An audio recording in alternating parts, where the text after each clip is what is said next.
ওকে প্রিয় ভাইরা, এবার আমরা কি করব? অ্যাট। কোনগুলো ওয়ার্ডের পরে অ্যাট বসে? কি বসে? অ্যাট বসে, এটা আমরা দেখব। কেমন? কোনগুলো ওয়ার্ডের পরে অ্যাট বসে? অ্যাট। কোনগুলো ওয়ার্ডের পরে অ্যাট বসে? Arrive, astonish, invite, fire. তাহলে কি হবে?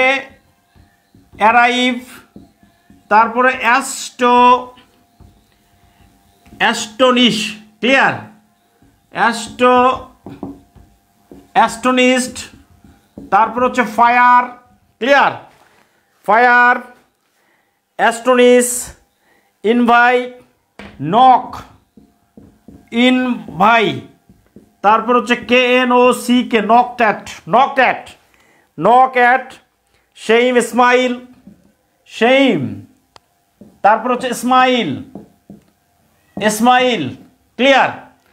তারপরে হলো সেই স্মাইল, এরপর হচ্ছে লাফ, সারপ্রাইজড, ওয়ান্ডার, লাফ, সারপ্রাইজ, তারপর হচ্ছে ওয়ান্ডার, ক্লিয়ার? এই ওয়ার্ডগুলোর পরে এগুলো হচ্ছে অ্যালার্ম। খেয়াল করে, লাফ মানে হাসা, কারো কথায় হাসি দেওয়া, কোনো জায়গায় হাসি দেওয়া, কোনো ব্যাপারে। সারপ্রাইজ মানে হচ্ছে আশ্চর্যজনিত হওয়া। ওয়ান্ডার মানে কি? ওয়ান্ডার মানে কি? ওয়ান্ডারফুল, ওয়ান্ডার মানে চমকপ্রদ হওয়া। অ্যালার্ম মানে কি? হুমকি। অ্যারাইভ মানে কি? অ্যারাইভ মানে উপস্থিত, অ্যারাইভড অ্যাট। অ্যাস্টনিশড মানে কি? অ্যাস্টনিশড মানে হচ্ছে আশ্চর্য হওয়া। ফায়ার মানে গুলি করা। ইনভাই মানে শত্রুতা। নক মানে হচ্ছে আঘাত করা। শেম মানে কি? লজ্জা। স্মাইল মানে হেসে দেওয়া। তাহলে এই ওয়ার্ডগুলোর পরে সবসময় কি বসবে? এগুলোর পরে সবসময় অ্যাট বসবে। কি বসবে?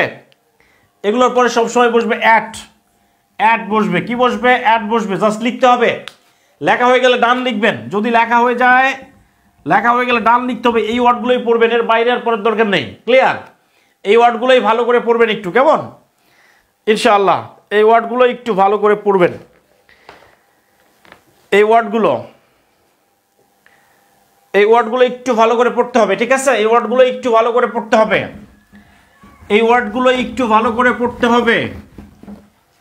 তাহলে কোশ্চেন যদি এরকম হয়, I astonished dash your astonish dash getting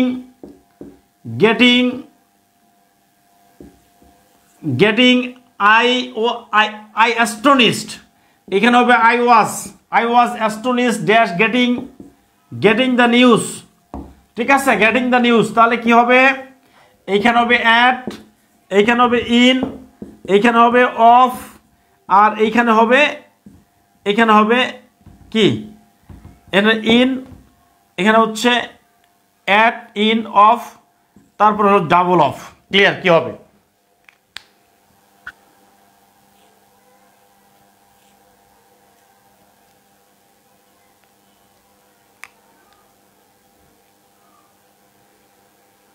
astonished at, clear?